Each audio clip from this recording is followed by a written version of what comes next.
ದೇವರು परमेश्वर ಕೆಲವೊಂದು ವಿಷಯಗಳನ್ನು ಹಂಚಿಕೊಳ್ತೀನಿ ಕೇಳಿ. थोड़े से विषयों को मैं बांटूंगा, सुनिए. ಮೋಶೆ मूसा, ಭಕ್ತನ? क्या वो भक्त है? ಮೋಶೆ मूसा ಹೌದಾ? क्या है? ದೇವರು ತನ್ನ ಭಕ್ತನ ಪ್ರಾರ್ಥನೆನ ಕೇಳ್ತಾನ ಇಲ್ವಾ? परमेश्वर अपने भक्तों को प्रार्थना को सुनता है या नहीं? ಯಸ್ ಅಂದವರು ಒಂದ್ಸಾರಿ ಕೈ ತೋರಿಸಿ. जिन्होंने हाँ कहा एक बार अपने हाथों को उठाइए. ಹಲೋ, ದೇವರು ಭಕ್ತನ ಪ್ರಾರ್ಥನೆನ ಕೇಳ್ತಾನ ಇಲ್ಲ? क्या परमेश्वर अपने भक्तों की प्रार्थना को सुनते हैं या नहीं? ಅದು ಕಲ್ಲು ಬಂಡೆ ಆಗಿರಲಿ, वो चाहे पत्थर हो ಕೆಂಪು ಸಮುದ್ರವಾಗಿರಲಿ, या फिर लाल समंदर हो, ದೇವರು ತನ್ನ ಭಕ್ತನ ಪ್ರಾರ್ಥನೆ ಕೇಳದ್ನ? परमेश्वर ने अपने दासों के प्रार्थना को सुना. ಒಂದ್ ವೇಳೆ ಆ ಪ್ರಾರ್ಥನೆಯಲ್ಲಿ ಯಾವುದೇ ಪಾಪವಿಲ್ಲದೆ ಸ್ವಾರ್ಥವಿಲ್ಲದೆ ಒಳ್ಳೆದೇ ಇದ್ರು, अगर वो प्रार्थना में कोई पाप नहीं है, स्वार्थ नहीं है और अच्छा है, तो ಎಸ್ ಅನ್ನೋರು हाँ कहने वाले हाथ को ಕೈ उठाइए. ಎತ್ತಿ. Very good. ಕೈ ಎತ್ತೇ ಇರೋರು ನೀವೇನು ಕಾನ್ಫಿಡೆಂಟ್ ಇಲ್ಲ, ನನಗೂ ಗೊತ್ತೈತೆ. ಡೌಟ್ ಅಲ್ಲಿ ಇದ್ದೀರಾ, ಎದ್ರ ಬಗ್ಗೆ ಮಾತಾಡ್ತಾ ಇದ್ದಾರೆ ಅಂತ ಡೌಟ್ ಅಲ್ಲಿ ಇದ್ದೀರಾ, ಅದಕ್ಕೆ ಎತ್ತಾ ಇಲ್ಲ ನೀವು. जिन्होंने हाथ नहीं उठाया, आप संदेह में इसीलिए अपने हाथ को नहीं उठाए, मैं जानता हूँ. ಆಮೇನ್ आमेन, ಆಮೇನ್. आमेन. ನಾನು ಅಭ್ಯಾಸದ ಪ್ರಕಾರ ನಾನು ಓದ್ತೀನಿ ಕೇಳಿ. मेरे आदत के अनुसार मैं पढ़ूंगा, आप सुनिए. ಕೇಳ್ತೀರಾ? क्या आप सुनेंगे? ಆಮೇನ್. आमेन. ಯೋರ್ದನ್ ಹೊಳೆ, योर्दान नदी, ಯೋರ್ದನ್ ಹೊಳೆ, योर्दान नदी, ಇಡೀ ಸೈನ್ ಆ ಕಡೆ ಕಾನಾನ್ ದೇಶ. उस तरफ कानान देश. ಇವನು ಸುಮ್ಮನೆ ತನ್ನ ಪೂರ್ತಕ್ಕೆ ತಾನು ಕುರಿ ಕಾಯ್ಕೊಂಡಿದ್ದ. ये सिर्फ अपने ही ऊपर अपने भेड़ बकरियों को पाल रहा ಇದು था. ನಿನ್ನ ಜೀವಿತ, ನನ್ನ ಜೀವಿತ. ಇವತ್ತು ದೇವರು ಮಾತಾಡುವವರೆಗೂ ಈ ಬಾಗಿಲು ಹೊರಗೆ ಹೋಗ್ಬೇಡ, ಕೇಳಿ ನೀನು. ये आपका और मेरा जिंदगी है. आज के दिन परमेश्वर बात करने तक इस दरवाजे से आप बाहर मत जाइए. ಸುಮ್ಮನೆ ಮಾವನ್ ಕುರಿ ಮೇಯಿಸ್ಕೊಂಡಿದ್ದ. वो ऐसे ही अपने भेड़ बकरियों को चरवा रहा था. ಆಮೇನ್. ಅವನನ್ನ ದೇವರು ಕರೆದ, उसे परमेश्वर ने बुलाया. ಕನಸು ತೋರಿಸ್ದ. वहाँ पर एक सपने को उन्होंने दिखाया. ನಿನ್ನ ಕಥೆ ಹೇಳ್ತಾ ಇದೀನಿ ಕೇಳಿ. आपकी कहानी को बता रहा हूँ, सुनिए. ಕನಸು ತೋರಿಸ್ದ. वहाँ पर एक सपने को उन्होंने दिखाया. ಏನಂತ ಕನಸು ತೋರಿಸ್ದ? क्या सपना उन्होंने दिखाया? ನಿನ್ನನ್ನ ಫರೋಹನಿಗೆ ದೇವರಾಗಿಯೂ ನಿನ್ನ ಅಣ್ಣನಾದ ಆರೋನನನ್ನ ನಿನ್ನ ಪ್ರವಾದಿಯಾಗಿ ಅವನ ಮುಂದೆ ಕಳಿಸುವೆನು. तुम्हें फिरौन के सामने परमेश्वर बनाकर और तुम्हारे भाई हारून के लिए एक भविष्यवक्ता बनाकर मैं ಯಾವ भेजूंगा. ಫರೋಹನು जो फिरौन ಇವನನ್ನ ತನ್ನ ದೇಶದಲ್ಲಿ ಮೇಲೆ ಬರ್ಲಿಕ್ಕೆ ಬಿಟ್ಟಿದ್ದಿಲ್ಲ. इसके देश एक समय में इसके देश के पास आने भी उसने नहीं छोड़ा था. ऊपर आने को नहीं छोड़ता अपने देश. ऊपर देश पर ಯಾವ आने के लिए नहीं ಫರೋಹನು छोड़ता. जो फिरौन ಇವನನ್ನ ದೇಶದಿಂದ ಕೊಲ್ತೀನಂತ ಓಡಿಸುದ. यहाँ पर देश से खूनी के जिसने भगाया, ಮುಂದೆ अब उसके सामने ನಿನ್ನನ್ನ आपको ಅವನಿಗೆ ದೇವರಾಗಿ, उसे ही परमेश्वर बनाकर, ನಿನ್ನನ್ನ तुम्हें ಅವನಿಗೆ ದೇವರಾಗಿ, तुम्हें उसके सामने परमेश्वर बनाकर, ನಿನ್ನ ಅಣ್ಣನ್ನ और तुम्हारे ನಿನ್ನ भाई को ಪ್ರವಾದಿಯನ್ನ ಕಳಿಸ್ತಾನೆ. तुम्हारे लिए भविष्यवक्ता ನೀನು ಏನು बनाकर ಹೇಳ್ತೀಯೋ भेजूंगा. ಅವನ ದೇಶದ ಮೇಲೆ ಅದಾಗುತ್ತೆ. तुम जो कुछ भी कहोगे उसके देश पर वो होगा. ಆಮೆನ್. आमेन. ಆಮೆನ್. ಪ್ರತಿಯೊಂದು ಹೆಜ್ಜೆ ಕನಸು, हर एक कदम पर ಭಯಂಕರವಾದ ಕನಸು. वहाँ पर एक भयंकर सपना. ಏನ್ ಕನಸು? क्या सपना? ಎತ್ತಿದ ಕೈಯಿಂದ वहाँ पर जीत पाए हुए हाथ से ನೀನು ನನ್ನ ಜನರನ್ನ ಬಿಡಿಸ್ಕೊಂಡು ಬರ್ತೀಯ. तुम मेरे लोगों को छुड़ा कर ले आओगे. ದಾರಿಯಲ್ಲಿ ಮಾರ್ಗದಲ್ಲಿ ಬರುವಂತ ಎಲ್ಲ ವೈರಿಗಳನ್ನ ಇರುವೆಗಳಂತೆ ಹೊಸಕ್ಕೆ ಹಾಕ್ತೀಯ. वहाँ पर रास्ते पर आने वाले हर एक शत्रु को चींटी के समान तुम मार दोगे. ಜಯಭರಿತನಾಗಿ ಹಾಲು ಜೇನು ಹರಿಯುವ ದೇಶದಲ್ಲಿ ಬರ್ತೀಯ. विजयवंत होकर दूध और मधु बहने वाले देश में तुम आओगे. और तुम ही खड़े रहकर ಎಲ್ಲರಿಗೂ सबको ದೊಡ್ಡ ದೊಡ್ಡ ದೊಡ್ಡ ದೊಡ್ಡ ಸಾಮ್ರಾಜ್ಯಗಳನ್ನ ದೊಡ್ಡ ದೊಡ್ಡ ಪ್ರಾಂತ್ಯಗಳನ್ನ ಹಂಚಿಕೊಡ್ತೀಯ. वहाँ पर बड़े बड़े साम्राज्यों को 12 कुलों को तुम बांटोगे. ಇದೆಲ್ಲ ಕನಸು ಮಾಯ ಆದ್ಕೊಳ್ಳಿ ಎಲ್ಲಿದ ये सब सपना जाने के बाद अगर देखता है तो वो कहाँ पर है? ಕರೆಕ್ಟಾ? क्या सही है? ಇಷ್ಟೆಲ್ಲ ಕನಸು, ये सारे सपने, ಬಂಡೆಯಿಂದ ನೀರು ಬರ್ತದೆ, वहाँ पर चट्टान से पानी आएगा, ಸಮುದ್ರ ಎರಡು ಭಾಗ ಆಗುತ್ತೆ, लाल समंदर दुभागा हो जाएगा. ಎಲ್ಲ ಮುಗಿದ್ಮೇಲೆ सब कुछ खत्म होने के बाद ಈಗ ನಾನು ನೀನು ಮೋಶೆ ಆಗಿದ್ರೆ, अगर मैं और आप मूसा होते तो ರಿಟೈರ್ಮೆಂಟ್ ಎಲ್ಲಿ? रिटायरमेंट कहाँ पर है? ಯೋರ್ದನ್ ಹೊಳೆ ಪಕ್ಕದಲ್ಲಿ वहाँ पर योर्दन नदी के बगल में ಬ್ಯೂಟಿಫುಲ್ ಆಗಿರುವಂತ ಒಂದು ಚಿಕ್ಕ ಬೆಟ್ಟದ ಮೇಲೆ एक सुंदर सा छोटे से पहाड़ ಯೋಚಿಸ್ತಾ पर, ಇದ್ದೀರಾ? क्या आप सोच रहे हैं? ಒಂದು ನೀಟಾದಂತ ಮನೆ ಕಟ್ಕೊಂಡು एक अच्छे से घर को बांधकर ಹೊರಗಡೆ बाहर ರಾಕಿಂಗ್ ಚೇರ್. वहाँ पर रॉकिंग चेयर.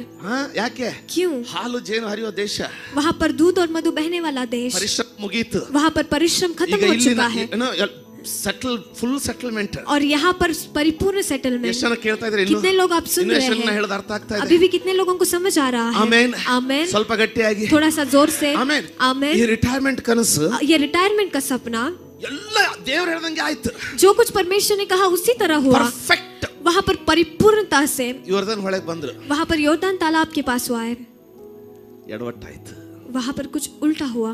ಕೇಳ್ತಾ ಇದ್ದೀರಾ? क्या आप सुन रहे हैं? ಇಷ್ಟು ವರ್ಷ इतने साल ಪ್ರತಿ ಸಾರಿ ಮನ್ನಾ ತಿನ್ನುವಾಗ, हर बार जब मन्ना खाते थे, ಇನ್ನು ಸ್ವಲ್ಪ ದಿನ और थोड़े दिन ಸಾರಿ ಮನ್ನಾ ತಿನ್ನುವಾಗ, हर बार मन्ना खाते समय ನಿಯಾಸ್ ಬಿರಿಯಾನಿ ಏನಪ್ಪ ಆಗೋದು, नियाज का बिरयानी वो याद ಒಂದೇ आता. ಸಮಾಧಾನ ಮಾಡ್ಕೊಳ್ಳೋದು. एक ही शांति ಇನ್ನು करना. ಸ್ವಲ್ಪ ವರ್ಷ, और थोड़े साल ಅಲ್ಲಿ वहाँ पर ಎಲ್ಲ ಇದೆ, सब कुछ है. ಅದಕ್ಕೋಸ್ಕರ ಕಾಯ್ಕೊಂಡಿದ್ದಾನೆ. उसके लिए वो इंतजार कर ಪ್ರತಿ रहा ಸಾರಿ है. ಟೆಂಟ್ ಬಿಚ್ಚುವಾಗ हर बार जब तंबू को वो खोलता था, ಮನಸ್ಸು मन ಇನ್ನು ಸ್ವಲ್ಪ ವರ್ಷ, और थोड़े ही ಅಲ್ಲಿ साल ಮೊನ್ನೆ ನಂದು ಕಾಟೇಜ್ ಹೆಂಗ್ ಕಟ್ಟಿಸ್ತೀನಿ ಅಂದ್ರೆ, वहाँ पर मेरा घर इस तरीके से मैं बांधूंगा कि वो परमानेंट रहेगा. ಸೋಮವಾರ ಕಿತ್ಕೋ, ಮಂಗಳವಾರ ಹೊತ್ತ ನಡಿ, 8 ದಿನ ನಡೆದ್ಮೇಲೆ ಮತ್ತೆ ಹಾಕೋ, ಇದೆಲ್ಲ ಮುಗಿ ಇನ್ನು ಸ್ವಲ್ಪ ದಿನ, ಇನ್ನು सोमवार ಸ್ವಲ್ಪ निकाल ದಿನ, और जाके ಇನ್ನು थोड़े दिन ಸ್ವಲ್ಪ के ದಿನ, बाद वो और थोड़े दिन के ಇನ್ನೇನು लिए, ಇನ್ನು ಸ್ವಲ್ಪ ದಿನಕ್ಕೆ ಎಂಡಿಗೆ ಬಂದಿದೆ. और थोड़ा अंत में जब वो आ गया, ರಿಟೈರ್ಮೆಂಟ್ ಹೌಸ್, वहाँ पर रिटायरमेंट का घर, ಫಾರ್ಮ್ ಹೌಸ್, वहाँ पर फार्म हाउस, ಸೇವಕರು, सेवक, ದೇವರು ಹೇಳ್ತಾನೆ परमेश्वर कहते हैं ಕೊಡೋದಿಲ್ಲ, मैं नहीं दूंगा, ನಿನ್ ಮ್ಯಾಲ್ ಬರ್ಬೇಕು. तुम्हें ऊपर आना है. ಹೆಂಗ ಅನಿಸ್ತದೆ? कैसे आपको लगेगा? ಅವನ್ ಪ್ರಾರ್ಥನೆ ಓದ್ತೀನಿ ಕೇಳಿ ನಿಮಗೋಸ್ಕರ. आपके लिए उनके प्रार्थना को पढ़ूंगा, सुनिए. ನೀವು ಓದ್ಬೇಡಿ, ನಾನು ಓದ್ತೀನಿ. आप मत पढ़िए, मैं पढ़ूंगा. ಕೇಳ್ತೀರಾ? क्या आप सुनेंगे? ಕರ್ತನೇ, ನಾನು ಈ ಹೊಳೆಯನ್ನ ದಾಟಿ ಆಚೆ ಇರುವ ಒಳ್ಳೆ ದೇಶವನ್ನು, ಅಂದರೆ ಆ ಅಂದವಾದ ಬೆಟ್ಟದ ಸೀಮೆಯನ್ನ, ಲೆಬನಾನ್ ಪರ್ವತನ ನೋಡೋದಕ್ಕೆ ಅಪ್ಪಣೆ ಆಗಲಿ ಎಂದು ಭಿನ್ನಯಿಸಿದೆನು. इसलिए मुझे पार जाने दे कि यर्दान पार के उस उत्तम देश को, अर्थात उस उत्तम पहाड़ और लबेनोन के भी देख पाऊं. ಕರ್ತನೇನು ಹೇಳ್ತಾನೆ ನೋಡಿ, ಆದ್ರೆ ಯೆಹೋವನು ನಿಮ್ಮ ದೆಸೆಯಿಂದ ನನ್ನ ಮೇಲೆ ಕೋಪವುಳ್ಳವನಾಗಿ, ಯೆಹೋವನು ನನ್ನ ಮೇಲೆ ನಿಮ್ಮ ದೆಸೆಯಿಂದ ಕೋಪವುಳ್ಳವನಾಗಿ ನನ್ನ ಮನವಿಯನ್ನು ಕೇಳದೆ. परंतु यहोवा तुम्हारे कारण मुझसे रुष्ट हो गया और मेरी ना सुनी. ಈ ಪ್ರಾರ್ಥನೆಯಲ್ಲಿ ಏನಾದರೂ ದೋಷ ಇತ್ತಾ? क्या इस प्रार्थना में कोई दोष था? ನೀನೇ ಹೇಳಿದ್ದೆ ಅಲ್ಲಿ ಮುಟ್ಟಿಸ್ತೀನಂತಲ್ವಾ? तुमने ही कहा वहां पर पहुंचाओगे. ಪ್ಲೀಸ್, इसलिए कृपया करके. ಇಲ್ಲಿ ದೇವರು ಹೇಳಿರುವಂತ ಉತ್ತರ ಭಯಂಕರವಾದ. यहाँ पर परमेश्वर से कहा गया उत्तर बहुत ನನ್ನ भयंकर है. ಮನವಿಯನ್ನು ಕೇಳದೆ ನೋಡಿ ಏನು ಹೇಳ್ತಾನೆ, ಸಾಕು. ದೇವರು ಈ ರೀತಿ ಮಾತಾಡ್ತಾರ? क्या परमेश्वर इस तरीके से कहेंगे? ಸಾಕು, बस कर. ಇದರ ವಿಷಯದಲ್ಲಿ ಇನ್ನು ನನ್ನ ಸಂಗಡ ಮಾತಾಡಬೇಡ. इसके विषय में फिर कभी मुझसे बात ना करना. Don't talk to me about this. इसके बारे में मुझसे बात Enough. मत करना. बस कर. ಸಾಕೀಗ. बस कर. ಇದರ ಬಗ್ಗೆ ಇನ್ಮೇಲೆ ನನ್ನ ಜೊತೆ ಮಾತಾಡಬೇಡ. इस विषय में इसके आगे मेरे साथ तुम बात मत करना. ನೀನು ಯೋರ್ದನ್ ಹೊಳೆಯನ್ನ ದಾಟಕೂಡದು. तुम योर्दान नदी को पार नहीं करना है. ಹೆಂಗಾಗಿರಬಾರ್ದು ಅವನಿಗೆ? उसे कैसे लगा होगा? ಕೇಳ್ತಾ ಇದ್ದೀರಾ? क्या आप सुन रहे हैं? ಆಮೆನ್. आमेन. ಫಸ್ಟ್ ಏನು ಹೇಳ್ತಾ ಇದ್ದೀರಾ? पास्टर आप क्या कह रहे हो? ಬಹಳ ಸುಂದರವಾದ ವಿಷಯ ಹೇಳ್ತೀನಿ. बहुत सुंदर सा विषय बताता हूँ, सुनिए. ಇಸ್ರಾಯೇಲರು ತಪ್ಪು ಮಾಡಿದಾಗ ಅಡವಿಯಲ್ಲಿ ದೇವರು ಅವರನ್ನ ಸಂಹರಿಸಿದ್ನ? क्या जब इजरायलियों ने गलती किया, जंगल में परमेश्वर ने उसको शिक्षा दिया. ಅನೇಕರನ್ನು ಸಂಹರಿಸಿದ. बहुत सारे लोगों को उसने शिक्षा दिया. ಕೋರನು ದೇವರ ವಿರುದ್ಧವಾಗಿ ಬಂಡೆದ್ದಾಗ, जब खोरा परमेश्वर के विरुद्ध जब वो उठ गया, 20,000 ಜನರನ್ನ ಭೂಮಿ ನುಂಗ್ಬಿಡ್ತು. वहाँ पर 20,000 लोगों को पृथ्वी ने निगल लिया. ಮೋಶೆಯು ತಪ್ಪು ಮಾಡಿದಾಗ ದೇವರು ಶಿಕ್ಷಿಸಬಹುದಿತ್ತಲ್ಲ? जब मूसा ने गलती किया तभी भी परमेश्वर शिक्षा दे ಆದ್ರೆ ಅವನ सकते ಪ್ರಾಣ थे ना, ತೆಗಿಲಿಲ್ಲ. लेकिन उसके जान को उसने नहीं लिया. ಪ್ರಾಣ ತೆಗಿಲಿಲ್ಲ, उसके प्राण को उसने नहीं निकाला. ಪ್ರಾಣವನ್ನ ತೆಗಿಯಲಿಲ್ಲ. उसके जान को परमेश्वर ने नहीं ಆದರೆ निकाला, लेकिन ಒಂದು ಅವಶ್ಯವಾದ ಆಶೀರ್ವಾದಕ್ಕೆ ಅಡಿ ಹಾಕ್ಬಿಟ್ಟ. एक जरूरी आशीष को रुकावट उसने डाल ಪ್ರಾಣ दिया. ಹೋಗೋದಿಲ್ಲ ನಮ್ದು. हमारा जान नहीं जाएगा. ಈ ಚಿಕ್ಕ ಚಿಕ್ಕ ತಪ್ಪುಗಳನ್ನ, ये छोटे छोटे गलतियों ನಮ್ಮ को, ಜೀವನದಲ್ಲಿ ಸಣ್ಣ ಸಣ್ಣ ತಪ್ಪುಗಳು ಅನ್ಕೋತೀವಲ್ಲ, हमारे जिंदगी में छोटे छोटे गलती ಚಿಕ್ಕ जो हम ಚಿಕ್ಕ सोचते ಪಾಪಗಳು हैं, ಅನ್ಕೊಳ್ತೀವಲ್ಲ, छोटे छोटे पाप जो हम सोचते ನಾವು हैं, ಸಾಯೋದಿಲ್ಲ, हम मरेंगे नहीं, ನಾವು ಸಾಯೋದಿಲ್ಲ, हम मरेंगे नहीं. ಬೊಬ್ಬೆ ಹಾಕ್ತಾ ಇರ್ತೀವಿ. वहाँ पर हम चीखते रहेंगे, ನೀನೇ चिल्लाते ಹೇಳಿದ್ಯಾ, रहेंगे. तुमने ही कहा है, ಪ್ರಾಮಿಸ್ ಮಾಡಿದೀಯಾ, तुमने वादा किया है, ನಿನ್ನ ಭಂಡಾರದಿಂದ ಆಶೀರ್ವದಿಸ್ತೀನಂತ तुम्हारे अमीरी से मुझे आशीषित ಆತನ करोगे. ವಾಗ್ದಾನಗಳನ್ನ ಕೇಳ್ತಾ ಇದ್ದೀವಿ. उन वायदों को हम सुन रहे हैं, ಆದ್ರೆ ದೇವರು ನಮ್ಮನ್ನೇನು ಸಾಯಿಸೋದಿಲ್ಲ. लेकिन परमेश्वर हमें मारेंगे नहीं. ಆದ್ರೆ लेकिन ಕೆಲವೊಂದು ಆಶೀರ್ವಾದಗಳು ಕಳೆದು ಹೋಗ್ಬಿಡ್ತವೆ. थोड़े से आशीषों को हम खो देंगे. ಎಂಥ ಭಕ್ತ, कैसा भक्त, ಎಂಥ ಭಕ್ತ.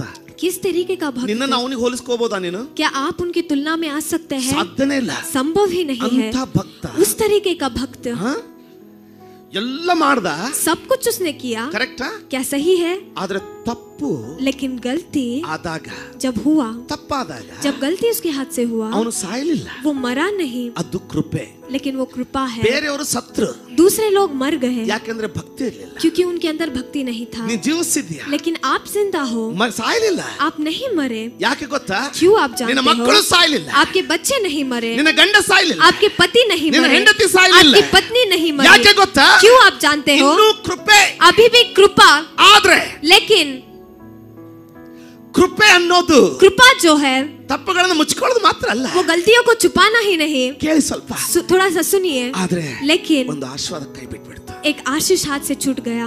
ಕೇಳ್ತಾ ಇದ್ರೆ ವ್ಯತ್ಯಾಸ. क्या व्यत्यास को आप सुन रहे ನಮ್ಮ हैं? ಪಶ್ಚಾತ್ತಾಪ ಬೇಕು ನಮಗೆ. हमारे अंदर पश्चाताप ಜ್ಞಾನೋಕ್ತಿಗಳ चाहिए। ಪುಸ್ತಕ ಹೇಳ್ತದೆ, ಜ್ಞಾನೋಕ್ತಿಗಳ ಪುಸ್ತಕ ಹೇಳ್ತದೆ, नीति वचन का पुस्तक कहता है, ಜ್ಞಾನೋಕ್ತಿಗಳ ಪುಸ್ತಕ ಹೇಳ್ತದೆ. नीति वचन का पुस्तक कहता है।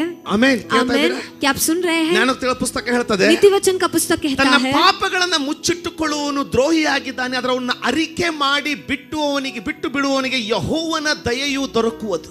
जो अपने गलतियों को कर कर छुपाता है वो द्रोही बन जाता है, लेकिन उनको घोषित करके जो क्षमा मांगता है यहोवा की दया को पा लेता ಯಾರಿಂದ है। ಮುಚ್ತೀವಿ ನಮ್ಮ ಪಾಪನ? हमारे गलतियों को किससे हम छुपा कर रखते हैं? ದೇವರಿಂದನಾ? परमेश्वर से ಸಾಧ್ಯ ಇಲ್ಲ. संभव ही नहीं। ಮನುಷ್ಯರಿಂದನಾ? मनुष्यों से। ಯಾರ ವಿರುದ್ಧ ಮಾಡಿದ್ದು ಅವ್ರಿಗಾದ್ರೂ ಗೊತ್ತಿದ್ದೇ ಇದೆ. किनके विरुद्ध आप करते हो वो तो जानते ही है। ಎಲ್ಲಿ ಮುಚ್ಚಿಡ್ತಾ ಇದೀವಿ ಅಂತ ಹೇಳ್ತಾ ಇದ್ದಾನೆ ದೇವರು. परमेश्वर कहाँ छुपा कर रख रहे के कह रहे हैं? ಯಾವನು ನಂಬರ್ 1 पहला चीज ತನ್ನ ತಪ್ಪನ್ನು ಒಪ್ಪಿಕೊಳ್ಳೋದಿಲ್ವೋ, अपनी गलती को जो नहीं अपनाता मानता, ಆಗಿದೆ ಅಂತ ಅಂದ್ಕೊಳ್ಳಲ್ವೋ, वो हुआ है मेरे हाथ ಅಥವಾ से कि ಇದರಲ್ಲಿ नहीं ಏನು ತಪ್ಪಿದೆ सोचता, ಅಂದ್ಕೊಳ್ತಾರೋ, या फिर इसमें क्या गलती है के सोचता है, ಮುಚ್ಚಿಟ್ಕೊಳ್ಳೋದೇ ಅದು. उसे छुपा कर रखना ही ಆದ್ರೆ ಅದನ್ನ कहते ಅರಿಕೆ ಮಾಡಿ हैं। ಬಿಟ್ಟು ಬಿಡುವನಿಗೆ लेकिन उसे घोषित कर कर छोड़ देने वालों को ಯೆಹೋವನು ಕಟ್ತಾನೆ, ಮೇಲೆತ್ತಾನೆ. यहोवा उन्हें बांधते हैं और ऊपर उठाते हैं। ದಾವೀದನು दाऊद ಎಲ್ಲೆಲ್ಲಿ ಬದುಕು ಬಂದವನು, वो कहाँ कहाँ जी कर आया था। ಕರೆಕ್ಟ್. क्या सही है? ಆದ್ರೆ ಒಂದ್ಸಾರಿ ಬೆತ್ಷೆಬಳ ಜೊತೆಗೆ ಪಾಪ ಮಾಡಿದಾಗ, लेकिन एक बार बेत्शेबा के साथ जब उसने पाप किया, ಈಗ ಅಲ್ಲಿ ಬಹಳ ಸುಂದರವಾದಂತ ಒಂದು ವಿಷಯ ಬರ್ತದೆ. अब वहाँ पर एक सुंदर सा विषय लिखा गया है ಇನ್ನೊಂದು ಸ್ವಲ್ಪ ಅದನ್ನ ಬಿಡಿಸ್ತೀನಿ, और थोड़ा सा उसे खुलकर बताऊंगा। ಕೇಳಿ. ದಾವೀದನಿಗೆ ಹೋಗಿದ ಮುಂಚೆ ಇನ್ನೊಂದು ಸಾರಿ ಇದನ್ನ ಟಚ್ ಮಾಡಿ ಮುಗಿಸ್ಕೊಳ್ಳೋಣ. दाऊद के पास जाने से पहले और एक बार इसे छूकर हम छोड़ देंगे। ಅವನು ಪ್ರಾರ್ಥಿಸ್ದ, उसने प्रार्थना किया, ಒಂದ್ಸಲ ನೋಡ್ತೇನೆ ಸ್ವಾಮಿ, परमेश्वर एक बार मैं देखूंगा ಮೋಶೆ. मूसा, ಬಿಡ್ಲಿಲ್ಲ ದೇವರು. लेकिन परमेश्वर ने अनुमति नहीं दिया। ಈಗ ನೋಡೋಣ ದೇವ್ರು ಯಾಕೆ ಬಿಡ್ಲಿಲ್ಲ. अब देखेंगे परमेश्वर ने क्यों अनुमति ಅಥವಾ नहीं दिया, ದೇವರೇ ಬಿಡ್ಲಿಲ್ವೋ ಅಥವಾ ಬೇರೆ ಏನಾದ್ರೂ ಅಡ್ಡಿ ಇತ್ತು. या फिर परमेश्वर ने ही नहीं छोड़ा या फिर कुछ दूसरा रुकावट था। ಈಗ अब ದಾವೀದನು ಅದೇ ಮಿಸ್ಟೇಕ್ ಮಾಡ್ದ, दाऊद ने भी उसी गलती को किया, ದಾವೀದನು ಅದೇ ತಪ್ಪನ್ನ ಮಾಡ್ದ. दाऊद ने भी उसी गलती को किया। ದಾವೀದನಿಗೆ ದೇವರು ಏನ್ ಹೇಳ್ತಾ ಇದ್ದಾನೆ? दाऊद से परमेश्वर क्या कह रहे हैं? ಆಗ ನಾತಾನನು ಬಂದು ಅವನನ್ನ ತಿದ್ದಿದ.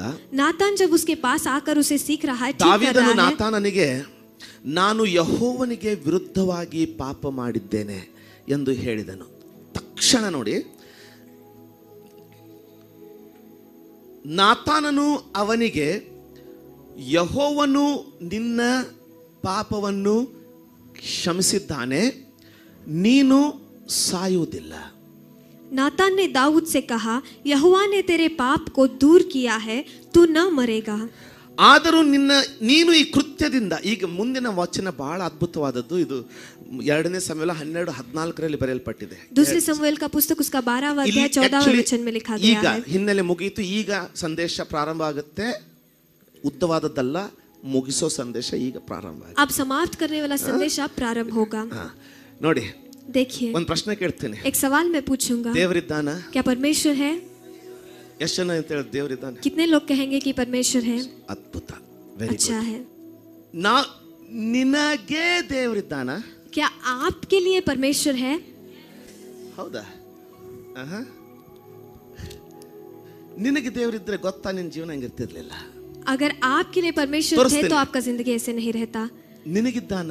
क्या आपके लिए है? ಅದರ ಅರ್ಥ ಏನಂತ ಹೇಳ್ತೀನಿ, उसका मतलब क्या है मैं ಸ್ವಲ್ಪ बताता हूँ, ಬಿಡಿಸ್ತೀನಿ, सुनिए। ಮಜಾ ಬರ್ತದೆ ಕೇಳಿ. मजा आएगा, सुनिए। ಇಲ್ಲಿ यहाँ पर ಯಾರಾದ್ರೂ ತಪ್ಪು ಮಾಡಿದ್ರೆ अगर कोई गलती करता है तो ಪ್ರಧಾನಿಯವರೇ ಬಂದು ಅರೆಸ್ಟ್ ಮಾಡ್ತಾರ? प्रधानमंत्री ही आकर वो अरेस्ट करते हैं। ಮತ್ತೆ फिर ಲೋಕಲ್ ಪೊಲೀಸ್. Local police. ನಾನು ಹೇಳ್ತೀನಿ, ಲೋಕಲ್ ಶಾಪಗಳಿವೆ. मैं कहता हूँ लोकल श्राप है। ಕೇಳ್ತಾ ಇದ್ದೀರಾ? क्या आप सुन रहे हैं?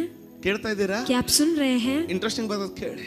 सुनिए, ನಮಗೇನ್ ಅನಿಸ್ತದಂದ್ರೆ हमको क्या लगता है, ನಾನು ಜೀವಿಸ್ತಾ ಇದ್ದೇನೆ ಅಷ್ಟೇ, मैं जी रहा हूँ उतना ही। ಇವತ್ತು आज भी ನಿನಗೆ ಅನಿಸಬಹುದು आपको लग सकता है ದೇವರು ಮೌನವಾಗಿದ್ದಾನಂತ, परमेश्वर चुप है कह ನಿನಗೆ के, ಅನಿಸ್ತಾ ಇರಬಹುದು आपको लग सकता है ದೇವರು ನೋಡ್ತಾ ಇಲ್ಲ ಅಂತ, परमेश्वर नहीं देख ಆದ್ರೆ रहे कह के, ಯಾವುದೂ ನಿಂತಿಲ್ಲ. लेकिन कुछ भी नहीं रुका है। ಆತನ ರಾಜ್ಯದಲ್ಲಿ उनके राज्य में ಕಷ್ಟಪಟ್ಟು ಆತನಿಗೆ ಭಯಪಡುವವರನ್ನ ಆತನು ಎಬ್ಬಿಸೋದು ನಿಂತಿಲ್ಲ. वहाँ पर उनको डर कर रहने वालों को उठाना भी नहीं रुका है। ಅವನಿಗೆ ಭಯ ಪಡದೆ, उनको बिना डरे, ಆತನ ಸಮಾಲೋಚನೆಯನ್ನ ಹುಡುಕದೆ, उनके समालोचन को ढूंढते ತಮ್ಮದೇ न रहे, ರೀತಿಯಲ್ಲಿ ಜೀವಿಸುವವರಿಗೆ उनके ही तरीके से जीने वाले लोगों को ತಪ್ಪುಗಳು ಶಿಕ್ಷೆಗಳು ನಿಂತಿಲ್ಲ. वहाँ पर शिक्षाएं भी नहीं रुके ಇದು हैं। ಎಂದಿಗೂ ನಿಲ್ಲೋದಿಲ್ಲ, ये कभी भी नहीं रुकेंगे, ಯಾವಾಗ್ಲೂ ನಡೆಯುವಂತದ್ದೇ. ये हमेशा चलते ही ಬೇಗನೆ रहेंगे। ಅದ್ರ ಎಲ್ಲ ಎಕ್ಸ್ಪ್ಲನೇಷನ್ ಕಟ್ ಮಾಡಿ ಬೇಗನೆ ಮುಗಿಸ್ತೀನಿ ಕೇಳಿ. उसके विवरण को काट कर जल्द से बताऊंगा, ಆಮೇಲೆ सुनिए। ನಿನ್ನ ಪೂರ್ತಿಯಾಗಿ ನೀನು ಜೀವಿಸ್ತಾ ಇದ್ರು ಸಹ अगर आपके हिसाब से आप जी ಈ रहे हैं ಎರಡು तो भी ನಿಯಮಗಳು ಸತತವಾಗಿ ಕೆಲಸ ಮಾಡ್ತಾ ಇರ್ತದೆ. यह दोनों नियम निरंतर रीति से काम करते ही रहते हैं। ಯಾಕೆ ನನಗೆ ಬೆಳಿಲಿಕ್ಕೆ ಕಷ್ಟ ಆಗ್ತಾ ಇದೆ क्यों ಸ್ವಾಮಿ? मुझे बढ़ोतरी पाने के लिए संघर्ष हो रहा है ಬೇಗನೆ परमेश्वर? ಅರ್ಥ ಮಾಡ್ಕೊಂಡ್ಬಿಡಿ. जल्द से इसे समझ लीजिएगा। ಮೋಶೆ मूसा ಎಲ್ಲವನ್ನ सब कुछ ಆತನ ಪ್ರಕಾರವೇ ಮಾಡ್ತಾ ಇದ್ದಾನೆ, ತನ್ನ ಪೂರ್ತಿ ತಾನು ಜೀವಿಸ್ತಾ ಇದ್ದಾನೆ. सब कुछ अपने अनुसार ही वो कर रहा ಆದ್ರೆ है, ದೇವರು ಹೇಳ್ದ, लेकिन परमेश्वर ने ಬಂಡೆ कहा ಜೊತೆಗೆ ಮಾತಾಡು. चट्टान से बात करना। ಇವನು ಜನರ ಮೇಲಿರುವಂತ ಕೋಪದಿಂದ ಬಂಡೆಗೆ ಲಾಠಿ ತಗೊಂಡು ಹೊಡೆದ್ಬಿಟ್ಟ. लोगों पर रहने वाले गुस्से से उस लाठी को लेकर पत्थर ಅಲ್ಲಿ पर उसने मारा। ಅಲ್ಲಿ ದೇವರು ಒಂದು ಮಾತನ್ನು ಹೇಳ್ತಾರೆ. वहाँ पर परमेश्वर एक बात को ಸಮಯ ಎಲ್ಲ कहते ನೇರವಾಗಿ हैं, ಹೇಳ್ತೀನಿ ಕೇಳಿ. सब समय नहीं है, बताता हूँ सुनिए। ನೀನು आप ನಂಬರ್ 1 ಕೇಳಿ, पहला चीज ನೀನು सुनिए, आप ಇಸ್ರಾಯೇಲರ ಮುಂದೆ इस्राएली के ನನ್ನ सामने ಗೌರವವನ್ನ ಕಾಪಾಡದೆ ಇರದ್ದರಿಂದ, because you did not honour me in the presence of Israel, इस्राएली के सामने तुमने मुझे आदर नहीं किया है, इसीलिए ಅದ ಕಾರಣ उसलिए ನೀನು तुम ಹಾಲು ಜೇನು ಹರಿಯುವ ದೇಶದಲ್ಲಿ ಪ್ರವೇಶ ಮಾಡೋದಿಲ್ಲ. दूर और मधु बहने वाले देश में प्रवेश नहीं ದೇವರು करोगे। ಬದಲಾಗ್ಲಿಲ್ಲ, परमेश्वर नहीं ಮನುಷ್ಯನ बदले, ಬದಲಾಗ್ಲಿಲ್ಲ, मनुष्य भी नहीं बदला, ಒಡಂಬಡಿಕೆ ಬದಲಾಗ್ಲಿಲ್ಲ. वाचा भी नहीं बदला। ಹೇಳ್ತಾ ಇದ್ದೀರಾ? क्या आप सुन रहे हैं? ಹಾಗಾದ್ರೆ ಇವತ್ತು ನಿನ್ನ ಪರಿಸ್ಥಿತಿ ಏನು? ऐसा है तो आज के दिन आप और मेरा हालात क्या है? ದೊಡ್ಡ ಪಾಪ ಇರ್ಲಿಕ್ಕಿಲ್ಲ, बड़ा पाप नहीं हो ದೊಡ್ಡ सकता, ತಪ್ಪು ಇರ್ಲಿಕ್ಕಿಲ್ಲ. बड़ा गलती भी नहीं हो ಇವತ್ತು ಅದೇ सकता, ಪ್ರತಿಬಿಂಬ लेकिन आज के दिन वही ನೀನು प्रतिबिंब आप ನಿನ್ನ ಮಕ್ಕಳ ಮುಂದೆ, आपके बच्चों के ನಿನ್ನ सामने, ಗಂಡನ ಮುಂದೆ, आपके पति के ನಿನ್ನ सामने, ಜನರ ಮುಂದೆ आपके लोगों के ನನ್ನನ್ನ सामने ಗೌರವಿಸದ ಕಾರಣ मुझे गौरव नहीं किया, इस कारण से ಅನೇಕ ಆಪತ್ತುಗಳು, ಅನೇಕ ತೊಂದರೆಗಳು ನಮ್ಮ ಆಶೀರ್ವಾದಗಳಿಗೆ ಅಡ್ಡ ಬರ್ತದೆ. बहुत सारे तकलीफ हमारे आशीष की रुकावट बनकर वो आते ಕೇಳ್ತಾ ಇದ್ದೀರಾ? हैं। क्या आप सुन रहे हैं? ನಮಗೆ ಅನ್ನಿಸ್ತಿರಬಹುದು ಅದರಲ್ಲಿ ಏನಾಗ್ತದೆ ಬಿಡ್ರಿ, हमको लग सकता है उतने में क्या हो सकता है, ಸ್ವಲ್ಪದರಲ್ಲಿ ಏನಾಯ್ತು ನೋಡಿ. थोड़े में क्या हुआ आप देखिए। ದೇವರು ನಾತಾನನು ದಾವೀದನಿಗೆ ಹೇಳ್ತಾ ಇದ್ದಾನೆ, नातान दाऊद से कह रहा है, ಯೆಹೋವನು ನಿನ್ನ ಪಾಪ ಕ್ಷಮಿಸಿದಾನೆ. यहोवा ने तुम्हारे पाप को दूर कर दिया है। ಸಂತೋಷ. खुशी की बात है, ನೀನು ಸಾಯುವುದಿಲ್ಲ, तुम नहीं मरोगे, ಸಂತೋಷ. वो भी अच्छा है। ಆದರೂ ನೀನು ಈ ಕೃತ್ಯದಿಂದ ಯೆಹೋವನ ವೈರಿಗಳು, तो भी तूने जो इस काम के द्वारा यहोवा के शत्रुओं को, ಯೆಹೋವನ ವೈರಿಗಳು ಆತನನ್ನ ಬಹಳವಾಗಿ ನಿಂದಿಸುವುದಕ್ಕೆ ಆಸ್ಪದ ಕೊಟ್ಟಿರುವುದರಿಂದ ನಿನ್ನಿಂದ ಹುಟ್ಟಿರುವ ಮಗು ಸತ್ತೇ ಹೋಗುವುದು. शत्रुओं को तिरस्कार करने का बड़ा अवसर दिया है, इस कारण से तेरा जो बेटा उत्पन्न हुआ है वह अवश्य ही मरेगा। ಯಾರಿಗೆ ಹುಟ್ಟಿದೆ ಮಗು? किसने जन्म दिया है? ಈಗ ಕೊನೆಯದಾಗಿ ದೇವರ ಕೃಪೆ ತೋರಿಸಿ ಮುಗಿಸ್ತೀನಿ ಕೇಳಿ. अंत में परमेश्वर का कृपा दिखाकर समाप्त करूंगा, सुनिए। ಯಾರಿಗೆ ಹುಟ್ಟಿದೆ ಮಗು? ಅವನ बच्चा किसका है? ಬೆತ್ಷೆಬಳಿಗೆ ಹುಟ್ಟಿದೆ. बेत्शेबा से वो जन्मे ಆದ್ರೆ ಇಲ್ಲಿ थे। ಏನು ಓದ್ತಾ ಇದೆ? लेकिन यहाँ पर क्या पढ़ रहे हैं? ನಿನ್ನ ಈ ಕೃತ್ಯದಿಂದ ಯೆಹೋವನ ವೈರಿಗಳು ಆತನನ್ನು ಬಹಳವಾಗಿ ನಿಂದಿಸುವುದಕ್ಕೆ ಆಸ್ಪದ ಕೊಟ್ಟಿದ್ದರಿಂದ ನಿನ್ನಿಂದ ಹುಟ್ಟಿರುವ ಮಗು ಏನಂತೆ? ಸ್ವಲ್ಪ ಈಗ ಇಂಪಾರ್ಟೆಂಟ್ ಬರ್ತಾ ಇದೆ ಕೇಳಿ. अब महत्व कह रहा हूँ, सुनिए। ಪ್ರತಿಯೊಂದು ಶಬ್ದ ಇಂಪಾರ್ಟೆಂಟ್ ಬೈಬಲ್ ಅಲ್ಲಿ. पवित्र शास्त्र में हर एक शब्द वो महत्व है। ಏನಂತ ಹೇಳ್ತಾ ಇದೆ? वहाँ पर क्या कह रहा है? ನಿನ್ನಿಂದ ಹುಟ್ಟಿರುವ ಮಗು, तुमसे उत्पन्न किया गया बच्चा ಬದುಕುವುದೇ ಇಲ್ಲ, वो नहीं जिएगा। ನಿನ್ನಿಂದ ಹುಟ್ಟಿರುವ ಮಗು, तुमसे उत्पन्न हुआ बच्चा, ನಿನ್ನಿಂದ ಹುಟ್ಟಿರುವುದು, तुमसे उत्पन्न हुआ ನಿನ್ನ चीज, ಜ್ಞಾನದಿಂದ ಹುಟ್ಟಿದ್ದು, आपके ज्ञान से उत्पन्न ನಿನ್ನ हुआ चीज, ಪಾಪದಿಂದ ಹುಟ್ಟಿದ್ದು, आपके पाप से जन्मित, ನಿನ್ನ ಶಾಣೆತನದಿಂದ ಹುಟ್ಟಿದ್ದು, आपके ज्ञान से जन्म हुआ ಕರ್ತನ लिया ಸನ್ನಿಧಿಯಲ್ಲಿ गया, ಎಂದಿಗೂ ಬದುಕೋದಿಲ್ಲ. परमेश्वर की उपस्थिति में कभी नहीं जिएगा। ಜ್ಞಾಪಕಟ್ಕೋ. आप याद रखिएगा, ಎಲೆ ಸಹೋದರನೇ, सारे भाई लोग, ಎಲೆ ಮಗಳೇ, हे बेटी, ಎಲೆ ಮಗನೇ, हे मेरे बेटे, ಧ್ಯಾನ ಕೊಟ್ಟು ಕೇಳು. ध्यान देकर सुनिए। ಎಲ್ಲಿವರೆಗೆ ನೀನು ದೇವರ ಯೋಜನೆ ಅಡಿಯೊಳಗಡೆ ಬರುದಿಲ್ವೋ, जहाँ तक आप परमेश्वर के योजना के अधीन में नहीं आएंगे, ಸ್ಪಷ್ಟವಾಗಿ ಬರ್ತದೆ, वहाँ पर स्पष्ट तरीके से लिखा ನಿನಗೆ गया है, ಹುಟ್ಟಿರುವ ಮಗು, आपसे उत्पन्न गया बेटा, ನಿನಗೆ ಹುಟ್ಟಿರುವ ಮಗು तुमसे उत्पन्न किया गया ಬದುಕುವುದೇ बेटा ಇಲ್ಲ. वो मरेगा, वो नहीं ಆಮೆನ್. जिएगा। आमेन। ಕರ್ತನಿಂದ ಹುಟ್ಟದ ಸಭೆ परमेश्वर से उत्पन्न किया ಬದುಕುವುದಿಲ್ಲ. गया सभे वो नहीं जिएगा। ಕರ್ತನನ್ನ ಹೊರತುಪಡಿಸಿ ಹುಟ್ಟಿರುವ ಮದುವೆ परमेश्वर को बगल में रखकर शादी किया गया शादी ಅದು ಬದುಕೋದಿಲ್ಲ. वो नहीं जिएगा। ದೇವರಿಲ್ಲದೆ ಹುಟ್ಟುವ ಸೇವೆ बिना परमेश्वर का किया गया ಬದುಕೋದಿಲ್ಲ. सेवा वो नहीं जिएगा। ಕರ್ತನಿಲ್ಲದ ಸಂಬಂಧ बिना परमेश्वर का ಬದುಕೋದಿಲ್ಲ. संबंध वो नहीं जिएगा। ನೀನ್ ಸಾಯೋದಿಲ್ಲ, आप नहीं ನೀನ್ मरेंगे, ಜೀವಂತ ಇರ್ತೀಯ. आप जिंदा ही रहेंगे। ಆದ್ರೆ ಆ ಮಗು ಬದುಕೋದಿಲ್ಲ. लेकिन वो बेटा बच्चा नहीं ಯಾರಿಗಾದ್ರೂ जिएगा। ಅರ್ಥ ಆಗ್ತಾ ಇದ್ರೆ ಆಮೇಲೆ ಅಂತ कोई ಹೇಳಿ. समझ पा रहे एक बार आमीन ಯಾಕೆ? आप कहिए क्यों? ಯವನಸ್ಥರೇ ಕೇಳಿ, सारे जवान बच्चे ಸಹೋದರರೇ सुनिए, ಕೇಳಿ, मेरे भाई आप सुनिए, ಹಿರಿಯರೇ ಕೇಳಿ. सारे बुजुर्ग लोग आप सुनिए। ಈ ಶಬ್ದ ಬಹಳ ಇಂಪಾರ್ಟೆಂಟ್, ಯಾಕಂದ್ರೆ ಇದಕ್ಕೆ ತದ್ವಿರುದ್ಧವಾದ ಒಂದು ಶಬ್ದವನ್ನು ಈಗ ಓದ್ಲಿಕ್ಕಿದ್ದೀನಿ. यह शब्द बहुत महत्व है क्योंकि इसके लिए विरुद्ध रहने वाला एक शब्द मैं पढ़ने वाला हूँ। ನಿನಗೆ ಹುಟ್ಟಿರುವ ನಿನ್ನಿಂದ, ನಿನಗೂ ಅಲ್ಲ, ನಿನ್ನಿಂದ, तुमसे उत्पन्न हुआ, ನಿನ್ನಿಂದ ಹುಟ್ಟಿರುವ ಮಗು तुमसे उत्पन्न हुआ बच्चा ಉಳಿಯುವುದೇ ಇಲ್ಲ. वो नहीं बचेगा।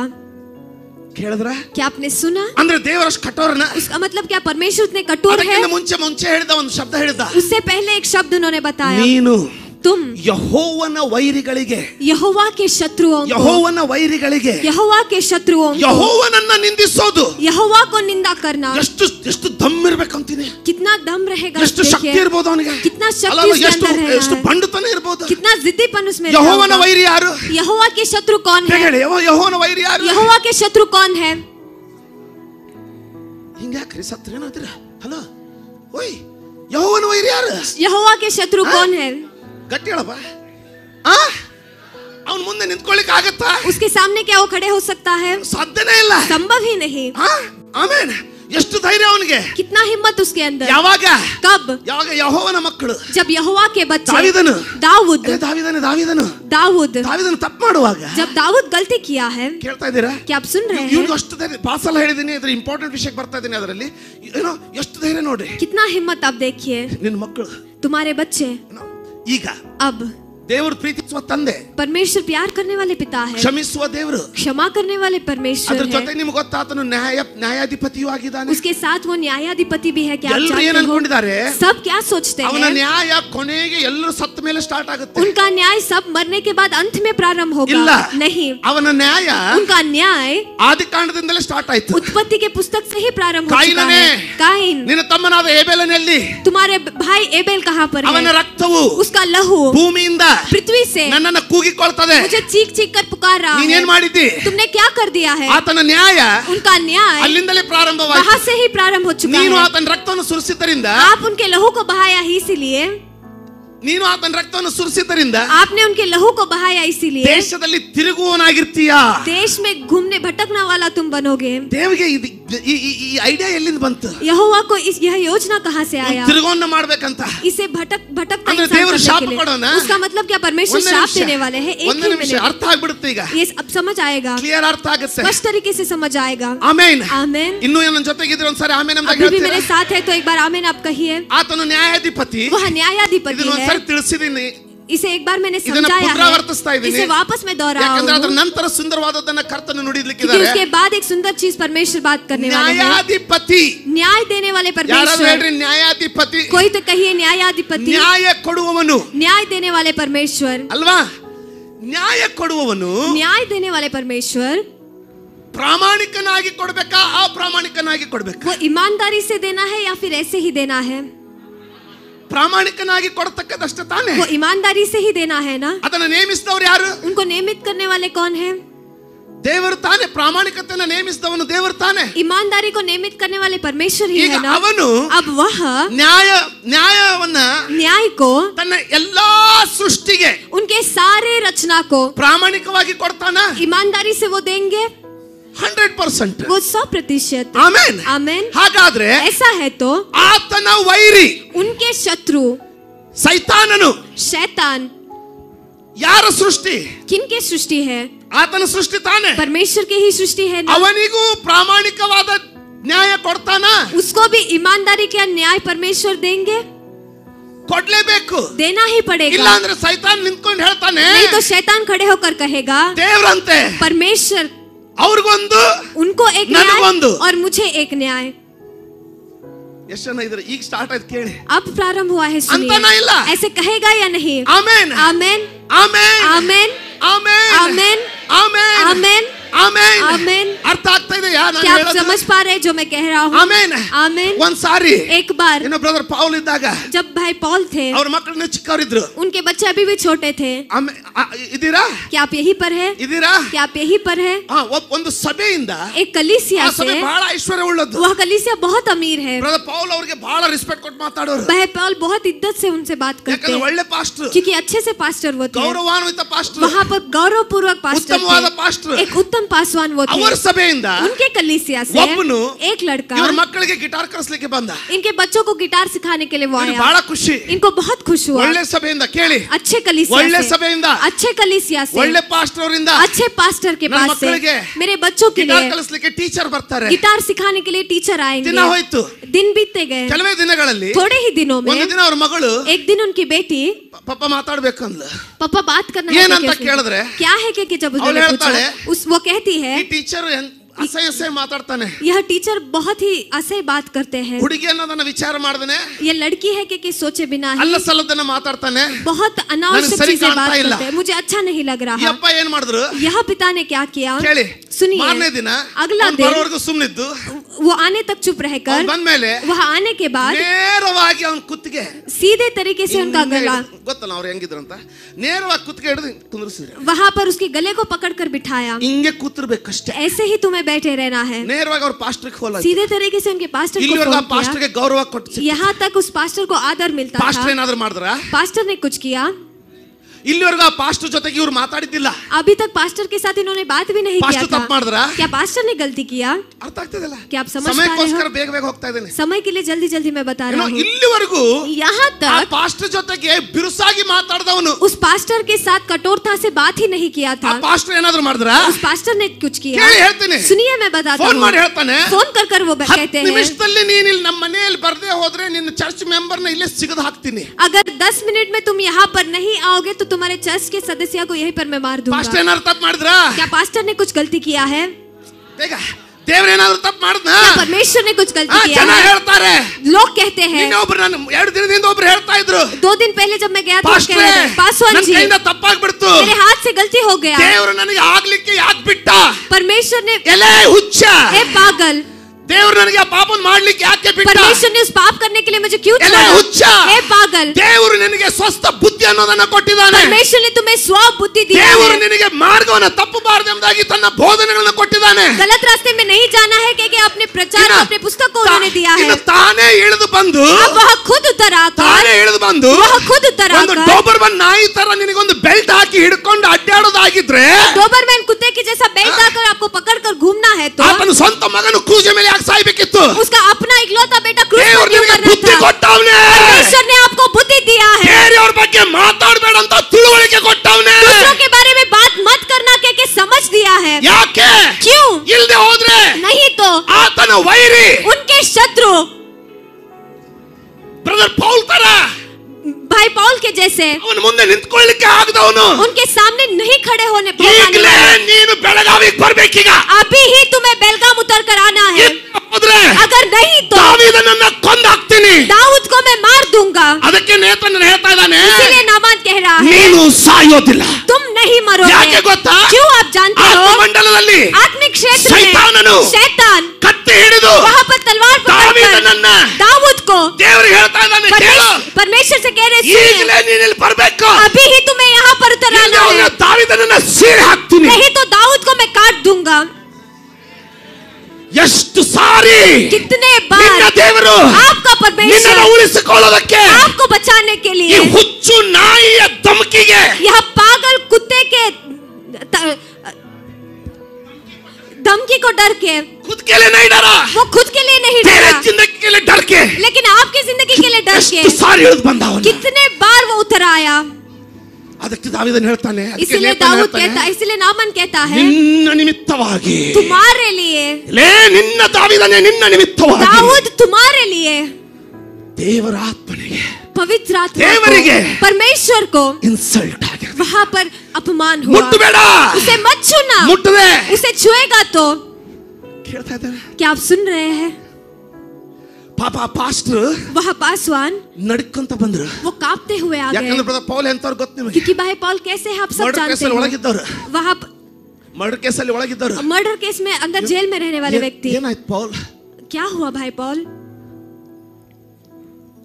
ಟಾಪ್ ಕಾರಲ್ಲಿ ಪೌಲ್ ಅವ್ರಿಗಿಂತ ಒಳ್ಳೆ ಕಾರಲ್ಲಿ ಅಡ್ಡಾಡೋ ಪಾಸ್ಟರ್, वहाँ पर भाई पॉल से भी अच्छे कार में घूमने वाले पास्टर ಒಬ್ಬ ಅಸಿಸ್ಟೆಂಟ್ ತಪ್ಪಿನಿಂದ, एक असिस्टेंट की गलती से। ಅರ್ಥ ಆಗ್ತದೆ? क्या आप समझ रहे हो? ಬೇಡ ಪೌಲ್, नहीं पॉल, ಹಂಗ್ ಮಾಡ್ಬೇಡ, ऐसे मत करना, ನಾನು ತಿದ್ತೀನಿ. मैं उसे सिखाऊंगा। ಅರ್ಥ ಆದವರಿದ್ರೆ ಯಾರಾದ್ರೂ ಆಮೇಲೆ. अगर समझने वाले कोई है तो एक बार आमीन कहिए। ಅದಕ್ಕೆ ಇಮಿಡಿಯೇಟ್ ಆಗಿ ನಾತಾನನ್ ಹೇಳ್ತಾನೆ, इसीलिए उसी क्षण नातान कहते हैं ನೀನು ಸಾಯೋದಿಲ್ಲ. तुम नहीं मरोगे। ಅಕ್ಷಯ್, ಆದ್ರೆ लेकिन ಸೈತಾನ್ ಬಿಡ್ತಾ ಇಲ್ಲ. शैतान नहीं छोड़ रहा। ನೀನು ನ್ಯಾಯ, ಸಾರಿ ಬೇಟ, ನೀ ನ್ಯಾಯ ಕೊಡ್ಬೇಕು ನನಗೆ. तुम्हें मुझे न्याय देना ही है। ಹಿಡ್ಕೊಂಡೆ ಬಿಟ್ಟನ್ ದಾವಿದನ್ನ. दाऊद को उसने पकड़ ही लिया बिल्कुल। है, मैं नहीं छोड़ूंगा। याके? क्यों? ಇವನ್ ಏನ್ ಮಾಡ್ಯಾನಲ್ಲ, इसने क्या किया है ना, ನಂದದು ನಂದು, वो मेरा है। ಅರ್ಥ ಆಯ್ತಾ? क्या आप समझ रहे हैं? ನಾನು ಬಿದ್ದುಳ್ಳಾಡೋ ರಾಡಿಯಲ್ಲಿ ನಿನ್ ಮಗ ಬಂದವನೇ. जिस कीचड़ में मैं गिरकर लिपटता था, तेरा बेटा ಯಾವ वहाँ पर आया ರಾಡಿಯಲ್ಲಿ, है। ಅರ್ಥ ಆಗ್ತದೆ ತಾನೆ? क्या आप समझ ಹೊಡೆದು पा ಹೇಳ್ತಾ रहे ಇಲ್ಲ हैं? ಅಂದ್ರೆ ವ್ಯಭಿಚಾರ, ಪಾಪ. उसका ಯಾವ मतलब पाप। ರಾಡಿಯಲ್ಲಿ ನನ್ನ ಮಕ್ಕಳು ಬಿದ್ದು ಹಂದಿ ತರ ಒಲ್ಲಾಡ್ತಾರಲ್ಲ, ಅಲ್ಲಿ ನಿನ್ನ ಮಗ ಬಂದು ಪಾರ್ಟಿ ಮಾಡವನೇ. जिस कीचड़ में मेरे बच्चे घूमकर लिपटते हैं, वहाँ पर तेरा बेटा कहता आया है। इधर क्या आप सुन रहे हैं? ಇವತ್ತು ನೀವು ಪಶ್ಚಾತ್ತಾಪ ಪಡಬೇಕು, ನಾನು ಪಶ್ಚಾತ್ತಾಪ ಪಡಬೇಕು. आज के दिन आप और मैं ಇಲ್ಲದೆ पश्चाताप ಹೋದ್ರೆ करना है। नहीं तो ಮುಂದಿನ ಭಾಗ ಹೇಳ್ತೀನಿ, ಅದು ಸಿಗೋದಿಲ್ಲ. आगे वाला भाग कहता है ಬಿಡೋದಿಲ್ಲ ನಾನು. मैं तुम्हें नहीं छोड़ूंगा। ಇಲ್ಲಿ ದಾವಿದ, यहाँ पर दाऊद, ಅವನಿಗೆ ಗೊತ್ತೇ ಇಲ್ಲ, वो जानता ही नहीं है, ಕೊಳ್ಳ ಹಿಡ್ದವ್ರೆ, उसके गले को, कॉलर को उसने पकड़ा है। ನಿನಗೆ ಗೊತ್ತೇ ಇಲ್ಲ, तुम जानते ही नहीं हो ಆತ್ಮದಲ್ಲಿ ಹೆಂಗೆ ಒಂದು ನಾಯಿ ತರ ಆತನ ಹಿಡ್ಕೊಂಡವನೆ. आत्मिक क्षेत्र में कैसे कुत्ते के समान आपको शैतान ने पकड़ याके? रखा है। क्यों? ನೀನು ಸಾಯೋದಿಲ್ಲ तुम नहीं मरोगे। ಅಲ್ವಾ? ಇಲ್ಲಿ ದಾವಿದ, यहाँ पर दाऊद, ಸಾರಿ ಮೇಕಿಂಗ್ ಹಿಡ್ಕನ, ಇದೇ ಚಾನ್ಸ್. ಸೈತಾನ ಅವನು ಹಿಡ್ಕೊಂಡು ನಿಂತವನೆ, शैतान उसको पकड़ कर खड़ा है। ಕೇಳ್ತಾ ಇದ್ದೀರಾ? क्या आप सुन रहे हैं? ಇಲ್ಲಿ ದೇವರು यहाँ पर परमेश्वर, ಸಂಕಟ ಪಡ್ತಾನೆ. वहाँ पर बहुत संघर्ष उनको हो रहा है। ಇವನೇನ್ ಹೇಳ್ತಾನೆ? ये क्या कहता है? ನ್ಯಾಯ ಬೇಕು. मुझे न्याय चाहिए। ದೇವರು परमेश्वर ತನ್ನ ತಂದೆಯ ಮಮತೆಯನ್ನು ಬದಿಗಿಟ್ಟಬೇಕು. अपने पिता की ममता को बगल में रखना है। ಕರೆಕ್ಟಾ? क्या सही है? ಈಗ ಕೇಳ್ತಾ ಇರೋದು अब सुनने वाला ನ್ಯಾಯ. न्याय है। ಈಗ ಏನಾಗಬೇಕು? ಅವನು अब क्या उसे बनना है? ನ್ಯಾಯಾಧಿಪತಿ ಕೋಟ್ ಹಾಕೋಬೇಕು, न्याय देने वाले का कोट उसे पहनना है, ಪ್ರಾಮಾಣಿಕವಾಗಿ. ईमानदारी से। ದಯೆ ಇದೆ, दया तो है, ಆದ್ರೆ ದಯಕ್ಕೆ ಜಾಗ ಇಲ್ಲ. लेकिन दया देने के लिए कोई जगह नहीं है। ಏನ್ ಮಾಡ್ಬೇಕಂತೀರಾ? अब क्या करना है? ತನ್ನ ಮಗನ್ ನೋಡ್ತಾನೆ, ಕೇಳಿ ಪ್ಲೀಸ್ ಕೇಳಿ. अपने बेटे को वो देखता ತನ್ನ है, ಮಗನನ್ನ ಕೇಳ್ತಾನೆ, अपने बेटे को वो पूछता ತನ್ನ है, ಮಗನನ್ನ ನೋಡ್ತಾನೆ. अपने बेटे को वो देखता ಕುರ್ಚಿ है। ತಗೋ, ಬೇಗ ಕುರ್ಚಿ ತಗೋ. ಸಿಂಹಾಸನ ಮೇಲೆ ಕೂತ್ಕೊಂಡಿದ್ದಾನೆ, वो ಸಿಂಹಾसन पर बैठा है, ಇಲ್ಲಿ ಹಾಕು, ಬೇಗ ಹಾಕು, ಕೂತ್ಕೋದ್ರ ಮೇಲೆ. ಆತನ ಬಲಪಾರ್ಶ್ವದಲ್ಲಿ उसके दाहिने ओर में ಆತನ ಮಗ ಕೂತ್ಕೊಂಡಿದ್ದಾನೆ. उसका बेटा बैठा ಏನ್ ಆತನ है। ಹೆಸರು? उसका नाम क्या है? ಯೇಸು. यीशु। ಅವನನ್ನ ನೋಡ್ತಾನೆ, उसे वो देखता ಅವನು है, ಅಳ್ತಾ ಇದ್ದಾನೆ. वो भी रो रहा है। ಅವನು ಹೇಳ್ತಾನೆ, वो कहता है ನೀ ಹೋಗಂದ್ರೆ ಹೋಗ್ತೀನಿ, तुम जाओ कहने से मैं ಆದ್ರೆ जाऊंगा, ನಿನಗೆ ಗೊತ್ತು लेकिन आप ही जानते ನನ್ನ हो ಸಮಯ ಇನ್ನೂ ಬಂದಿಲ್ಲ. मेरा समय अभी नहीं ಈತ आया ಇನ್ನು है। ಹಳೆ ಒಡಂಬಡಿಕೆಯಲ್ಲಿದ್ದಾನೆ. अभी भी वो पुराने करार में है। ಅರ್ಥ ಆಗ್ತಾ ಇದೆಯಾ? क्या आप समझ पा ಇನ್ನು रहे ಹಳೆ हैं? ಒಡಂಬಡಿಕೆಯಲ್ಲಿದ್ದಾನೆ. अभी भी वो पुराने करार में है। ಇವನ್ ಮುಖನೂ ಸಣ್ಣದಾಗಿದೆ. इसका चेहरा भी मुंह छोटा हो ಇವನ್ चुका है। ಒಂದ್ ಎಡಗೈಯಿಂದ ಹಿಡ್ಕೊ, ಬಲಗೈಯಿಂದ ಕತ್ತಿ ಎತ್ಕೊಂಡು ನಿಂತ್ಕೊಂಡೆ. ऐसे वो खड़ा है। ಆಮೇನ್. आमेन। ಇವನ್ ಸುತ್ತಲೂ 4 ದೂತರಿದ್ದಾರೆ. इसके इर्द गिर्द 4 दूत हैं। ಓಕೆ, ಒಬ್ಬನು एक ಕೈ ಲಾಕ್ ಮಾಡವನೆ. हाथ को पकड़ रखा है। ಕೇಳ್ತೀರಾ? क्या आप सुन रहे ಯಾಕೆ? हैं? क्यों? ಯಾಕೆ? क्यों? ಸೃಷ್ಟಿಕರ್ತನ ಪರ್ಮಿಷನ್ ಇಲ್ಲದೆ ಕೈ ಆಡೋದಿಲ್ಲ. रचनाकार के अनुमति के अनुसार कहते वो हैं, हाथ नहीं चलेगा। आदरे लेकिन ಸೃಷ್ಟಿಕರ್ತನು ಈಗ ದೊಡ್ಡ ಕಷ್ಟದಲ್ಲಿದ್ದಾನೆ. रचनाकार एक बड़े से संघर्ष में ಯಾಕಂದ್ರೆ है। ಇವನೇನಂತಾನೆ, क्योंकि ये क्या कहता है? ನನಗೆ ಇವನ್ ಪ್ರಾಣ ಬೇಕು. मुझे इसका जान ಯಾಕೆ? चाहिए। क्यों? ನನ್ನ ಪಾರ್ಟಿ ಇವನು ತಗೊಂಡವನೆ. मेरे पार्टी को इसने ले लिया ವ್ಯಭಿಚಾರ है। ನಂದು, वो अव्यभिचार ಪರಿಶುದ್ಧತೆ मेरा है, ನಿಂದು, पवित्रता तेरा है, ಪಾಪ ನಂದು, पाप मेरा है, ಶುದ್ಧತೆ ನಿಂದು, शुद्धता तेरा है, ಮೂರ್ಖತನ ನಂದು, मूर्खता मेरा है, ಜ್ಞಾನ ನಿಂದು. ज्ञान तुम्हारा है। ನನ್ನದನ್ನು ತಿಂದಿದ್ದಾನೆ, जो मेरा है उसने ನನಗೆ खा ಇವನು लिया ಬೇಕು. है, मुझे यह चाहिए। ದೇವರಿಗೆ ನ್ಯಾಯ ಕೊಡಬೇಕು. परमेश्वर को ಇವತ್ತು न्याय ದೇವರ देना ನ್ಯಾಯ है. ತೋರಿಸ್ತೀನಿ ನಿಮಗೆ. अब परमेश्वर के न्याय को दिखाऊंगा. देखिए ದೇವರು ಯಾವಾಗಿದ್ದು ಹಳೆ ಒಡಂಬಡಿಕೆ ಇರಲಿ ಅದಕ್ಕಿಂತ ಮುಂಚೆ ಇರಲಿ ಆತನು ಚಾಂಪಿಯನ್ ಇದ್ದವನು ಚಾಂಪಿಯನ್ನೇ. ಇವತ್ತು ಅದನ್ನು ತೋರಿಸ್ತೀನಿ ನಿಮಗೆ. परमेश्वर पुराने ಆತನ करार ನ್ಯಾಯ में उससे ತೋರಿಸ್ತೀನಿ. पहले चैंपियन था, वो चैंपियन ही ಆತನ है. ನ್ಯಾಯ ತೋರಿಸ್ತೀನಿ. उनके न्याय को मैं दिखाऊंगा. ಆಮೆನ್. आमेन. ಈಗ ದಾವೀದನಿಗೆ ದೇವರು ಒಂದು ಹಣೆ ಬಟ್ಟಿ ಕೊಟ್ಟಿದ್ದ. अब दाऊद को परमेश्वर ने ನಂಬಿಕೆಯಿಂದ ನೀನು ಅದನ್ನು ಸ್ವೀಕರಿಸಿಕೊ माथे ಯೇಸುವಿನ पर नाम ಹೆಸರಿನಲ್ಲಿ. लिया. विश्वास के साथ यीशु ಆತನ मसीह के नाम में ನಂಬಿಕೆಯನ್ನು ಒಂದು स्वीकार ಪೀಠಿಗೆ ಕೊಟ್ಟಿದ್ದ. एक शीर्षक परमेश्वर ने उसे ವಾಟ್ ಇಸ್ दिया ದ ಟೈಟಲ್ था. Of David? दाऊद का शीर्षक क्या है? ದೇವರ ಹೃದಯಕ್ಕೆ ಒಪ್ಪುವ ವ್ಯಕ್ತಿ. परमेश्वर के हृदय को प्रसन्न करने वाला व्यक्ति. ಆಮೆನ್. आमेन.